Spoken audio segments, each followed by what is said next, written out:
जय जगन्नाथ जय जगन्नाथ जय जगन्नाथ। परमशास्त्र भागवत अष्टम स्कंद चतुर्थ अध्याय सुनाम धन्या सुगायिका सुकंठी गायिका श्रीमती नमिता अग्रवाल मामकर भावर कंठरे परमशास्त्र भागवत श्रवण करुले आमे ए अध्याय रे कुंभीर गजराजर पूर्व जन्म वृत्तांत कथा आमे श्रवण कले। सुक कहले हे राजा परकित वरुण ह्रदरे प्रभुंकर गज उद्धार देखि देवगणक सह ब्रह्मा शंकर मंगल स्तुति कले तांको उद्देश्य गंधर्व माने फूल वर्षा कले अप्सरा माने नृत्य कले ऋषि चारण एवं सिद्ध माने प्रभु को चाहि स्तव कले। प्रभुंकर जयनादरे उछली पड़ा 10 दिग। कुंभीर विष्णु चक्र मृत्यु लभी साप मुक्त है। एकदा स्त्री मानक सहित पुष्करिणी रे अवगाहन करुवा हु हु नामक गंधर्व से पुष्करिणी रे स्नान करने को आसीथिबा देवल मुनि को पाद धरी टाणीबारु मुनि रागी जिबा परे साप देले तू कुंभीर हुओ। साप पाई गंधर्व ऋषि को क्षमा मागिबारु मुनि प्रसन्न होई कहले तू गजेन्द्रर पाद आकर्षण कले गजेन्द्र को उद्धार करने पाई श्रीहरि आसिबे तोते साप मुक्त करिवे। हु हु निजर रूप फेरी पाई प्रभु को प्रणाम कला। गजेन्द्र ग्राहक बल उद्धार पाई प्रभु को शुंड नमित करी नमस्कार कला। प्रभु गरुड़ पृष्ठरे विजय करी वैकुंठ प्रस्थान कले। हे राजा एबे गजेन्द्रर पूर्व जन्म कथा कहूची शुण। पांड्य नामक देशरे इंद्रदुम्न नाम जड़े राजा थिले। से अत्यंत विष्णुपरायण। से दिने मलय पर्वत रे मौन व्रत अवलंबन करी भगवान को ध्यान करुथिले। एही समय रे शिष्य मानक सह सेठार प्रवेश कले किए ना अगस्त्य ऋषि। राजा मुनि को देखि न उठिबारु कि सम्मान प्रदर्शन न करिबारु ऋषिंकर कोप उठिला। कोपबर होई साप देले पर जन्म रे तुम्हें गज होई वन मध्य रहिबो एवं कुंभीर तुमको ग्रास करिबो। ए कथा सत है। मात्र पूर्व जन्म रे विष्णु भक्त थिबारु से गोविंद को स्मरण कला एवं मोक्ष लाभ कला। हे राजा तुम्हें गजेन्द्र मोक्ष शुणिल। एबे यार फलश्रुति कथा शुण। ए कथा जे श्रद्धा और भक्ति भाव में पढ़िबो किंबा शुणिबो से जश एवं संपदर अधिकारी हेबो। ग्रह पीड़ा अचिरे दूर हेबो। गजेन्द्र को चाहि प्रभु कहले जी प्रातः काल रे शुद्ध चित्त आउ शुचिवंत होइके निर्मल चित्तरे वरुण ह्रद एवं तुम सह मते स्मरण करिवो से घोर संकट उद्धार पाइब। आज परमशास्त्र भागवत अष्टम स्कंध चतुर्थ अध्याय आमे श्रवण कले। काली मध्य श्रवण करिवार अहेतुक कृपा प्रभु आमको करिवे। काली परमशास्त्र भागवत अष्टम स्कंद पंचम अध्याय एथिरे जानिबे मतंतर वर्णना वैकुंठ बिहारी को देवगण को स्तुति। तेबे आज परमशास्त्र भागवत को श्रवण करिबा परे केतेबेले संध्या आसी उपनीत हो जाइछन्ति। संध्या समय रे आमे प्रभु को पतित पावन देवंकर दर्शन सहित आजिर जानिबा कथा आजिर विषय संध्या अधिवेशन आरंभ जानिबा कथार आज जानिबा आसीन गुंडीचा क्या कह जाए। श्रीमंदिर जानिबा कथा आसीन गुंडीचा क्या कह जाए। प्रथमे तो देखिबा गुंडीचा जात। श्रीमंदिर रे आषाढ़ गुंडीचा रहिछि, बसंत गुंडीचा रहिछि, सौर गुंडीचा रहिछि, शैव गुंडीचा रही। तेबे ये आश्विन गुंडीचा आश्विन मासरे सर्वत्र जेतेबेले शक्तिंकर उपासना होई थाए। श्रीक्षेत्र रे शक्तिंक उपासना सहित प्रभुंकर उपासना ही थाए। किए माधवंकर जहाकु कहा जाए दुर्गा माधव उपासना। ए दुर्गा माधव उपासना श्रीमंदिर भितर प्रचलित रही। 16 दिनात्मक पूजा जितेबाला आश्विन मासरे आरंभ होता है। स्वतंत्र भाव में माधव जी रत्न सिंहासन रे बसंती प्रभुଙ୍କ पाखरे सर्वदा सी रुहन्ति से माधव ही स्वतंत्र भाव रे दुर्गांक सहित रुंधा हुई एकत्र रुंधा हेबे एकत्र रुंधा है कि विमान रे विमलांक मंदिर को प्रथम 8 दिन जाती 16 दिन पूजार प्रथम 8 दिन विमलांक मंदिर को जिबे एवं शेष 8 दिन दोलमंडप साहिर माँ नारायणी मंदिर को आसी था जो नारायणी को मंदिर को सी आसी था स्वतंत्र रथाकृति विमान रे दुर्गांक सहित माधव बा माधव सहित दुर्गा एकत्र रुंधाई गोटे विमान रे पटुआर आसिकी नारायण मंदिर रे अवस्थान करी सेपटे मंदिर रे देवनीति सरिबा परे पुनश्च जेतेबेले श्रीमंदिर को बाहुड़ा विजे करिथां प्रतिदिन याकू कुआ जाए आश्विन गुंडीचा बा शाक्त गुंडीचा बोली कुआ जाए। तेणु श्रीमंदिर जानिबा कथारे आश्विन गुंडीचा जेहेतु आश्विन मासरे गुंडीचा जात आश्विन गुंडीचा कुआ जाए। ये आश्विन मासर गुंडीचा दुर्गा माधव को उपासना दुर्गा माधव नारायण मंदिर को विजय को आमे आश्विन गुंडीचा कही थाउ एवं सर्वत्र मध्य याकू स्वीकार करती ग्रहण करती आश्विन गुंडीचा बोली केवल श्रीक्षेत्र मध्य पुरी रे जगन्नाथ धाम रे अन्यत्र केउठी दुर्गा माधव उपासना मध्य नाही। ये थिला आज संध्या अधिवेशन श्रीमंदिर जानिबा कथा। एबे एबे जानिबा जीवन जीविकार श्री जगन्नाथ जीवन और जीविका दुईटी जीवन को अतिबाहित करबा पई किछि जीविका अर्जन उपार्जन करबा को हुए जीवन को बंचैबा पई जीवन को सुखमय करबा पई जीवन आनंद मधुमय करबा पई प्रभु को आवश्यकता होता है प्रभुंकर आशीर्वाद। तेणु जीवन जीविकार श्री जगन्नाथ जदि जगन्नाथ नथिबे जीवन रहिबनी जगन्नाथ न चाहिए जीविका मध्य उपार्जन करि हब नाही। संध्या समय रे प्रभु को दर्शन करी प्रभुंकर आनंद बजार दर्शन करुचे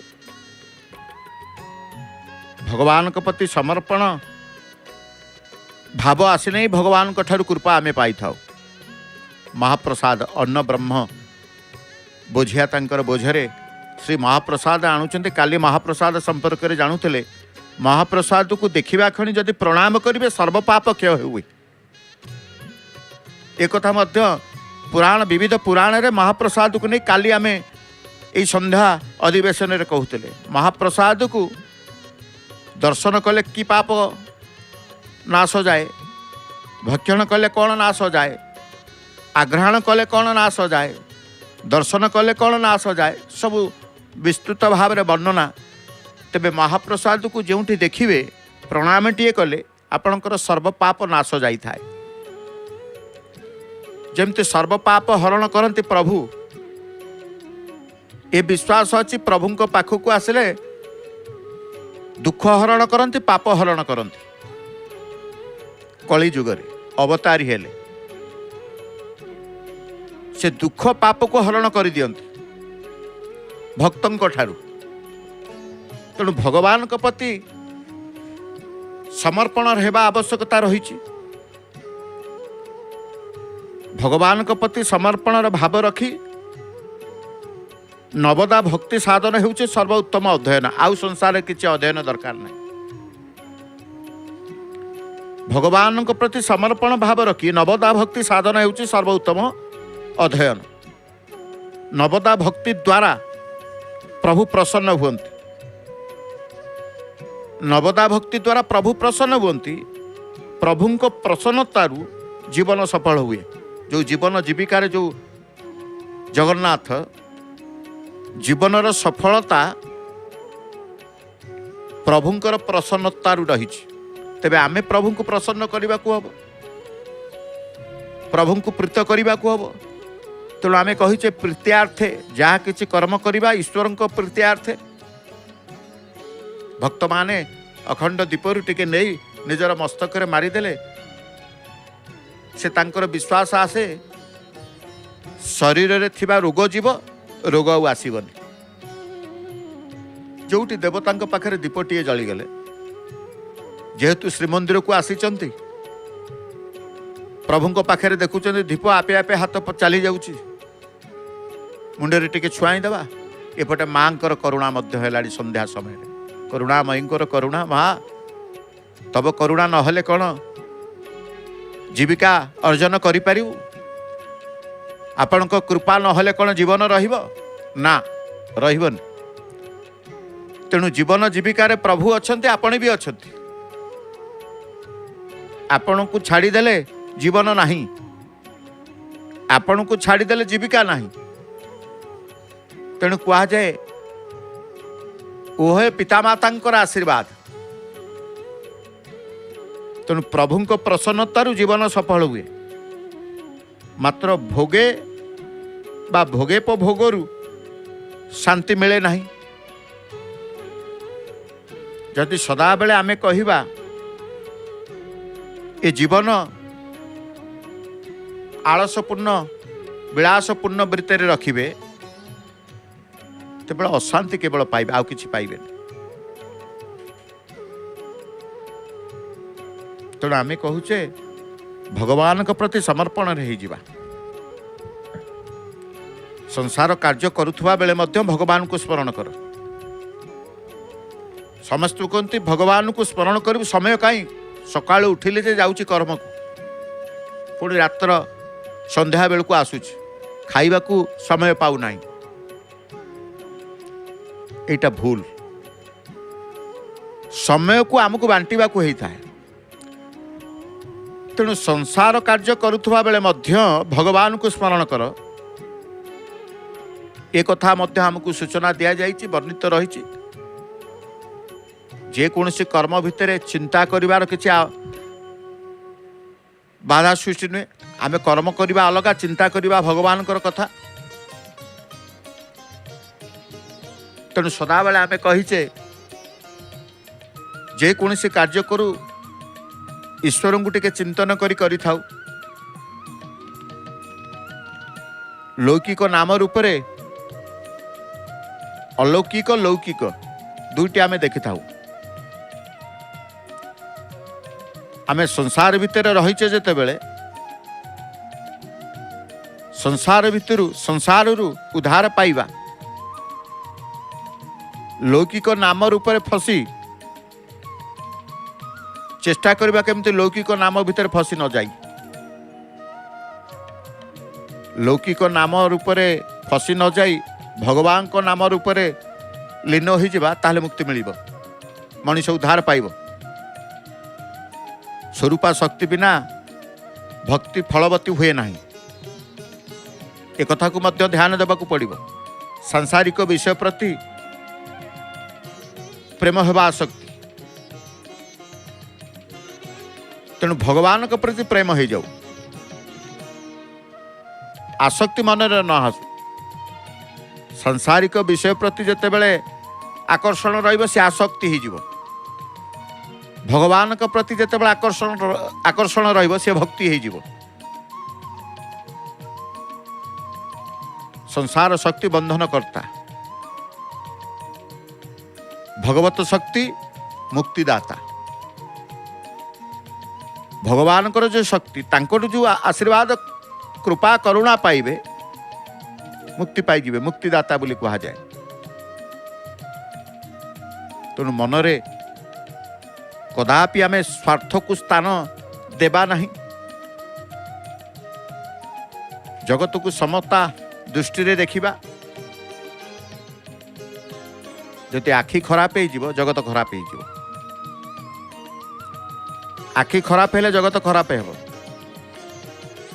संसार प्रति प्रीति हेले भक्ति हेब नाही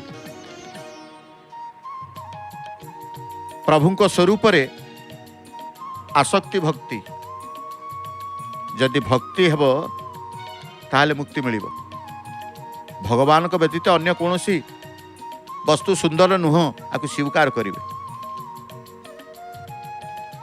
आउ किसी संसार रे सुंदर नहीं, एकमात्र प्रभु आपण ही सुंदर। तेणु गोटे क्रिया भक्ति और अन्यटी आसक्ति। आमे जेतेबेले कहूचे मनरु निर्भय भय दूर हो जाए केतेबेले ना ईश्वर को जेतेबेले टिके चिंतन करूथबा, ईश्वर को चिंतन करूथबा सेतेबेले मनरु भय दूर हो जाई थाए। तेणु आमे चिंता करूचे प्रभु को पाखरे, प्रभु को नहीं चिंतन बढ़ुची।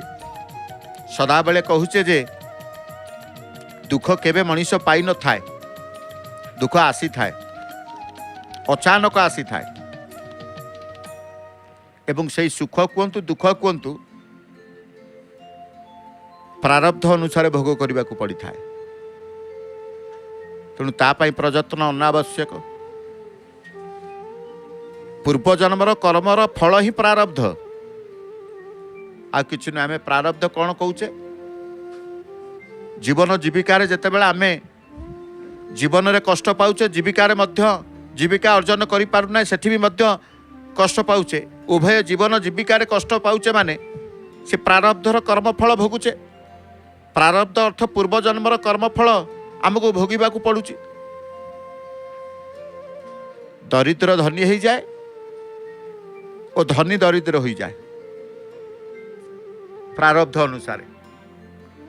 जहाँ पाखे धन थी से दरिद्र हो, जहाँ पाखे धन नथिबो से धनी हो।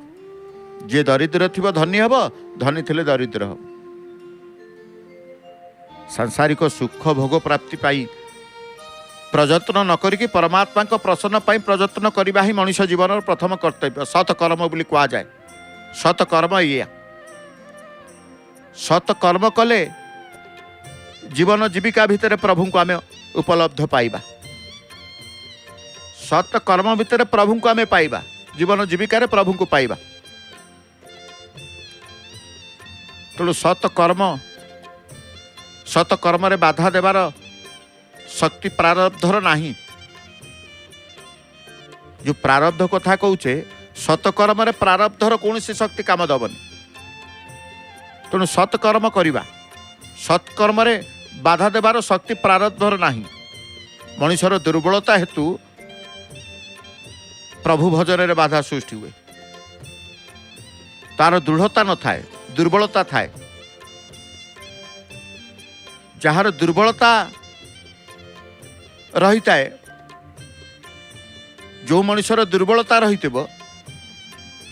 तार जीवन जीविकार बाधा आसब, अर्थात प्रभुंकर ईश्वरंकर कृपा नथिबो। तेणु दृढ़ता सहित प्रभुंक सहित संबंध संपर्क रहू। सेतिपाई कहा जाए जेतेबेले कहूचे वृद्ध अवस्था आसीबो, वृद्ध अवस्था शारीरिक दुर्बलता हेतु ईश्वर आराधना हो पारे नहीं। वृद्ध अवस्था भक्ति हो पारे किंतु देव पूजा हो पारे नहीं। आमे वृद्धावस्था भजन कले कौन हेब? तेणु यौवन रे से अनेक प्रकार मोहरे फसी जाए।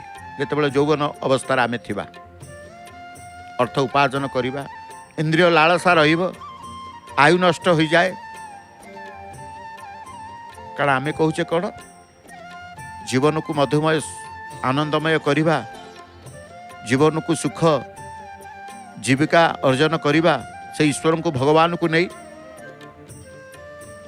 आमर जो इंद्रिय आत्मा इंद्रियर स्वामी बोली आमे कहिचे। मनीष इंद्रियर दास। बड़ बड़ विद्वान माने मध्य सारा दिन धन पछरे धाउचंती, राति रे कामंद होई पडुचंती। विद्यार फल जन्म मृत्यु दुखर मुक्ति, परमात्मा प्राप्ति। विद्यार फल धन प्राप्ति बा प्रतिष्ठा नुह। आमे किपरि बा आमे परमात्मा को किपरि प्रसन्न करिवु से कथा आमको चिंता करने को पड़ो। समस्त ठारे एक परमात्मा तांको प्रसन्न कर। जगत को प्रसन्न करने कष्ट, जगत को तमें प्रसन्न करि परिबानी। समस्त ठारे एक परमात्मा तांको प्रसन्न कर। तेणु भगवान को प्रसन्न करने सहज, जगत को प्रसन्न करने कष्ट। तेणु आमको तो भगवान कली जुगरे समस्ते कहबे आमको तो भगवान दिशु ना, आमे तांकर आराधना करूँ, तांको भजन करूँ कौन? जेतेबेले भगवान काहाकू दिशु न था, जे भगवान को ठारू विमुख होता है ताकू भगवान दिशे केमी देखिए? से भगवान को सम्मुखरे नहीं, भगवान केमी से भगवान को देखिबो? तेणु सदा बेले प्रभुंकर सम्मुख हवा, प्रभु को प्रसन्न करिवार साधन कौन ना कीर्तन। ईश्वर प्रसन्न हेले जीवन आनंदमय हुए, जीविका उपार्जन करी हुए। तेबे प्रभु किए ना से परात्पर परमेश्वर प्रभु जगन्नाथ को ही आम कीर्तन करवा, कारण प्रभु को प्रसन्न करिवार साधन होउछि कीर्तन। थरे मीराबाई अन्य भक्त मान सहित कथा कीर्तन करुथिले। किछि लोकंकर देखिबे भजन चलीथिबो, कीर्तन चलीथिबो, बेतालिया थांती, सेठी जणे जणे विरक्त भाव प्रकाश करନ୍ତି। अष्टपहरी हो, नाम कीर्तन हो, त्रिनाथ मेला हो, बेतालिया रहिबे। तेणु जेतेबेले मीराबाई अन्य भक्त मान सहित कथा कीर्तन करुथिले, किछि लोकंक ताल ठीक नथिला, ताल ठीक नथिला। शरीर ज्ञान नथिले ताल ज्ञान रहिबो किपरि? को मानकर ताल ठीक न थाए, शरीर ज्ञान न थाए। तेणु शरीर ज्ञान नथिले ताल ज्ञान रहिबो किपरि? जे प्रेम से गाइब, हृदय गाइब, प्रेम रे गाइब। कीर्तन रे ताल अपेक्षा प्रेम प्रधान रही था। जेतेबेला आपण भजन करुचंती, कीर्तन करुचंती, तालपति स्वरपति आपण नजर न दियंतु,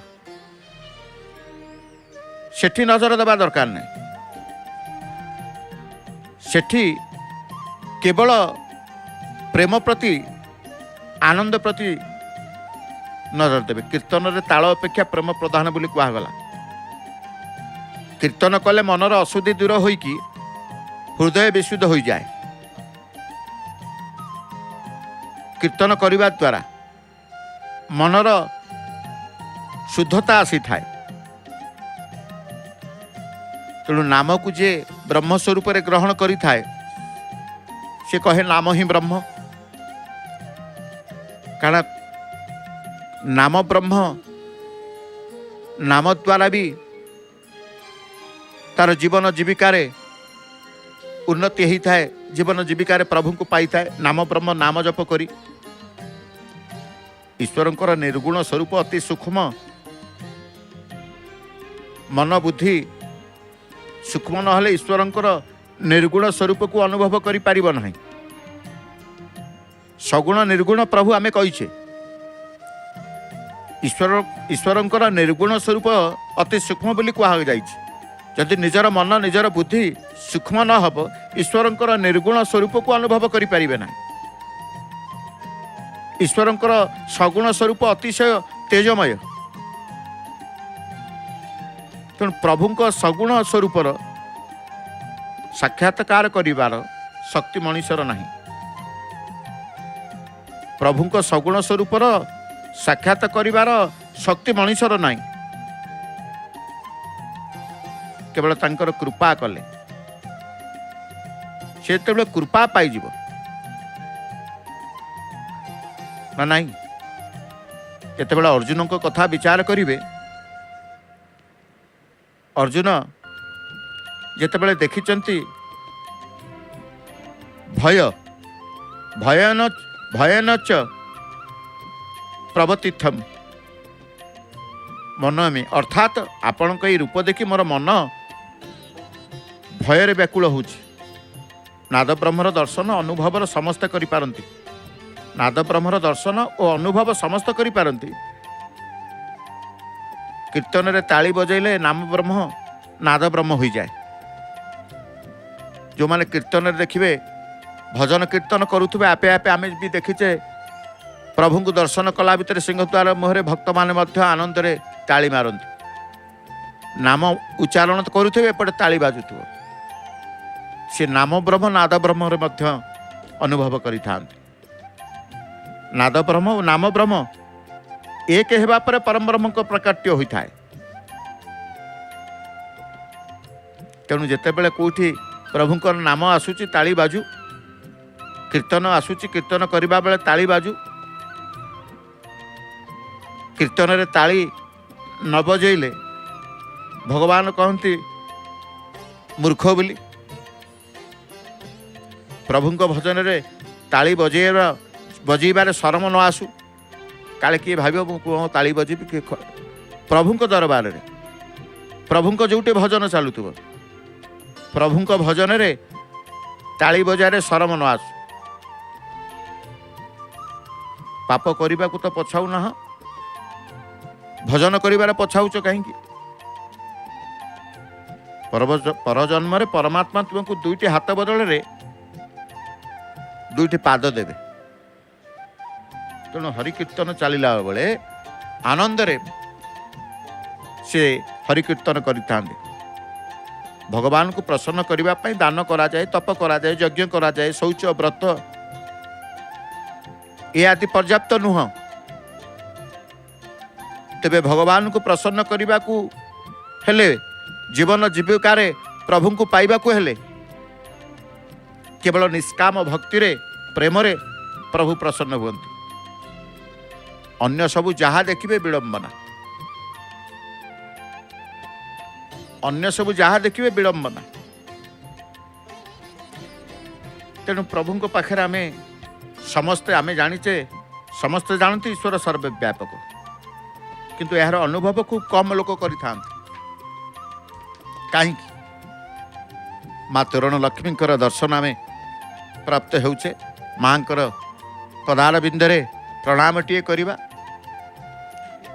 कारण जिते बेले आमे खोजुचे जीवन को खोजुचे, जीविका को खोजुचे, जीविकार आराध्या जीवनर आराध्या देवी मध्य लक्ष्मी।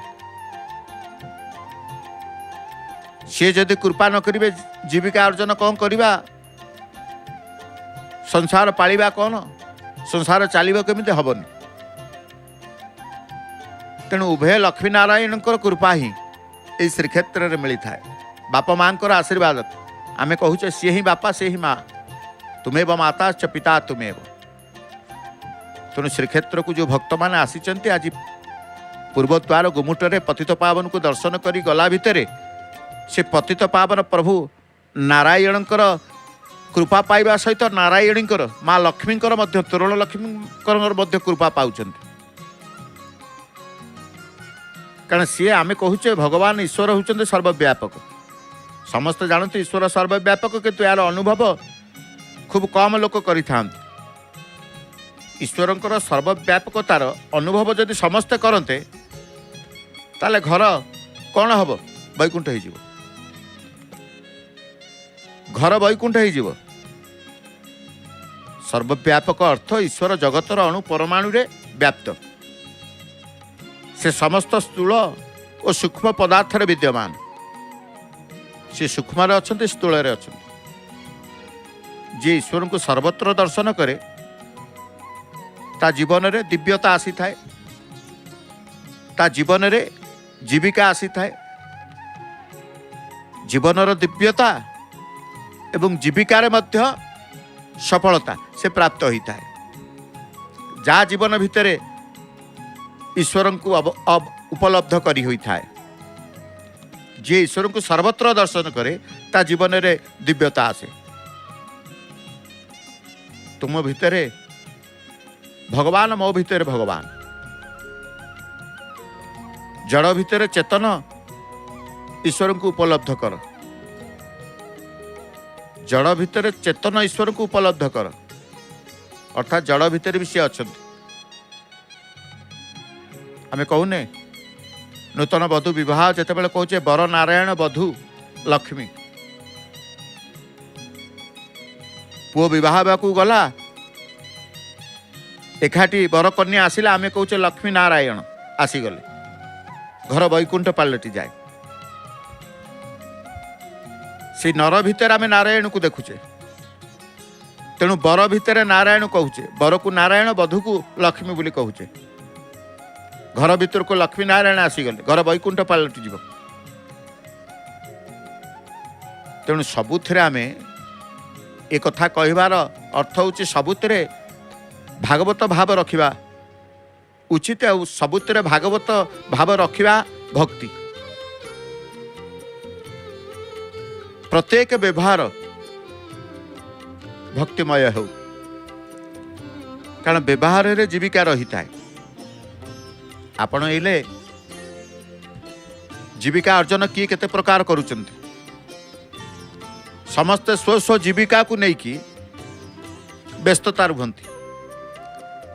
समस्ते जीविका पाई मध्य प्रभु को प्रार्थना करती ना नहीं। तेणु प्रत्येक जीविका भक्तिमय किभली हब ना प्रत्येक व्यवहार भक्तिमय हो।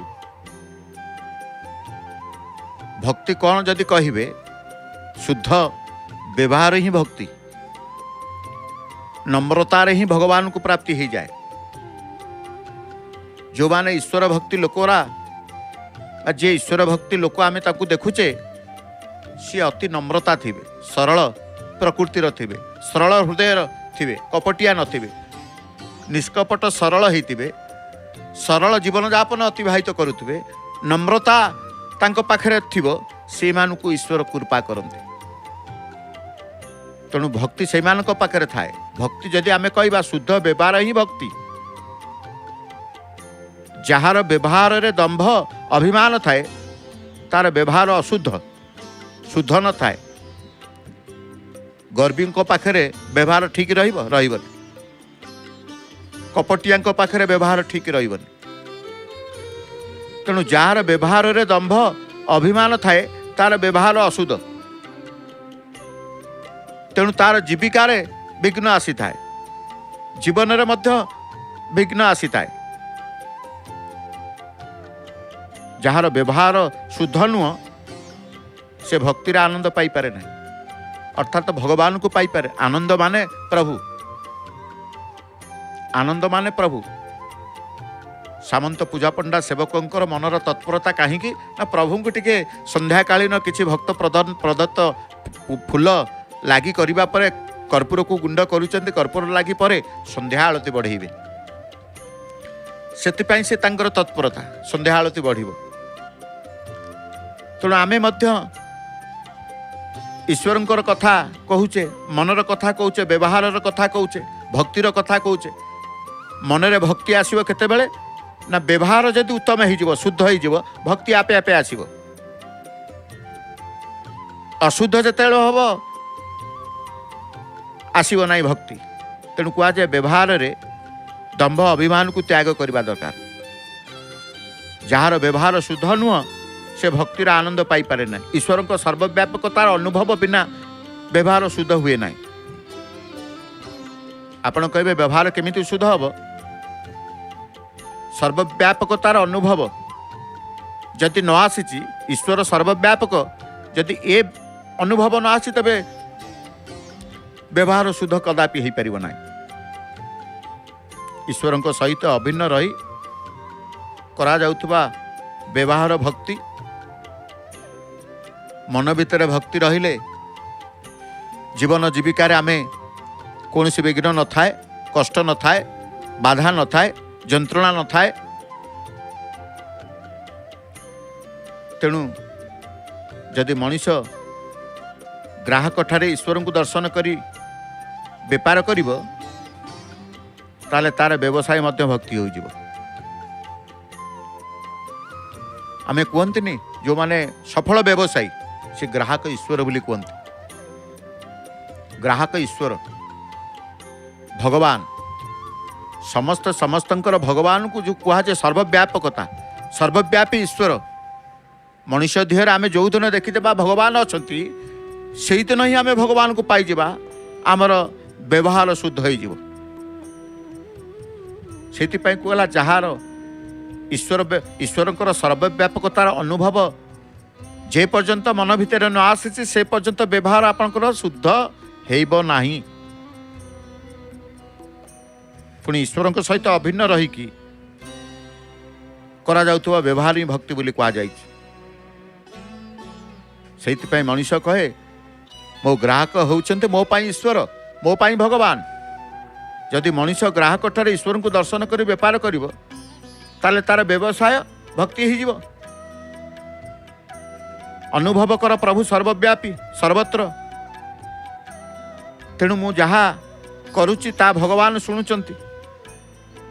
जदि मनुष्य ग्राहक ठारे ईश्वर को दर्शन कर बेपार करिवो तार जीविका कोउटी विघ्न आसीबो बाधा आसीबो जीविका रे आसीबनी। जीविका रे प्रभु जीवन रे प्रभु सेति पे आमे कहते जीवन जीविका रे श्री जगन्नाथ।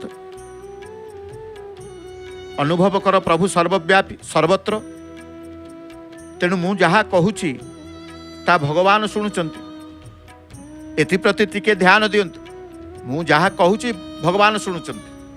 आमे देखुचे कौन कर्पूर लागी करूचंती पूजा पंडा सामंत। मु जहा देखुची प्रभु देखुचंती। मु जहा कहूची प्रभु शुणुचंती। मु जहा करूची प्रभु देखुचंती कारण से सर्वज्ञाता।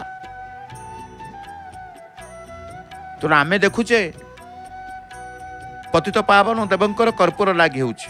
प्रभु मध्य देखुतांते मोर भक्त मते देखुचंती मोर कर्पूर लागी कि देखुचंती। तेणु आमे जहा करूचे सबु भगवान देखुचंती। मु जहा कहूचे भगवान शुणुचंती। मु जहा करूचे भगवान देखुचंती। मनुष्यर शारीरिक पाप को समाज देखे किंतु मानसिक पाप को किए देखे परमात्मा देखते। तुलसीर माल देखते बड़ मालटी को भक्त प्रदान करिसंते। तुलसीर माल गजरा माल पद्म माल टगर माल अति आनंद रे तुलसी माल सामंत पूजा पंडा सेवक नहीं प्रभुंकर मणिमांकर श्रीभुजरे लागी करईदेले। आण आण किए आणुच भक्त अपेक्षा करिसंते प्रभु। प्रभु अपेक्षा करते भक्त को। भक्त कौन श्रद्धारे आणुची भक्त प्रदत्त द्रव्य को प्रभु अति आग्रह रे आदर रे ग्रहण करी जाआंती। काहे की ना भक्त मन रे टिके आपण फूल मालटी आनीथिबे जेते बेले आपणक सो चक्षु रे सो आखि आगरे सेवक महाभाग नहीं कि प्रभु को लागी करदेले आपण केते खुशी हेबे केते आनंद हेबे। जाहाउ मोर फूल मालटी आनिबा सार्थक हला। प्रभु मते आशीर्वाद कले मोर द्रव्य तुलसीर माल को प्रभु ग्रहण कले। श्रद्धा आसी जाए भक्ति आसी जाए। तेणु आमे कहले मनुष्यर शारीरिक पाप को समाज देखे किंतु तार मानसिक पाप को परमात्मा देखते। आमे कौन पाप चिंता कले भी प्रभु जानीजे। जदि पाप चिंता करवा भी प्रभु जानती। से केवल सर्वव्यापी नुहंती से सर्वज्ञाता मध्य आमे कहूचे। तेणु प्रभुंक पाखेरे जेते बेला आमे दर्शनर भाव को जोड़ुचे मन भितर रखिया आमे जा चिंता करूचे प्रभु जानुचंती। एतिकी खाली मन भितर मु जहा करी प्रभु जानिबे मु जहा देखी प्रभु देखुचंती मु जहा कहूची प्रभु शुणुचंती। ये कथा को स्वीकार करी जिवे जीवन जीविकार प्रभु को पाई जिवे। आसंतु पतित पावन देव नारायणकर संध्या आळतीर दर्शन आम मनरे व्याकुलता सेवक महाभाग मनरे आळती करिबा पाई व्याकुलता तत्परता सबकिछि समाधान हो प्रभु को आळती दर्शन कले। सुनाम धन्य सुगायिका श्रीमती नमिता अग्रवाल मांकर भावर भजन रे आसंतु पतित पावन देवंकर संध्या आळती दर्शन करी पुण्य अर्जन करिबा। जय जगन्नाथ।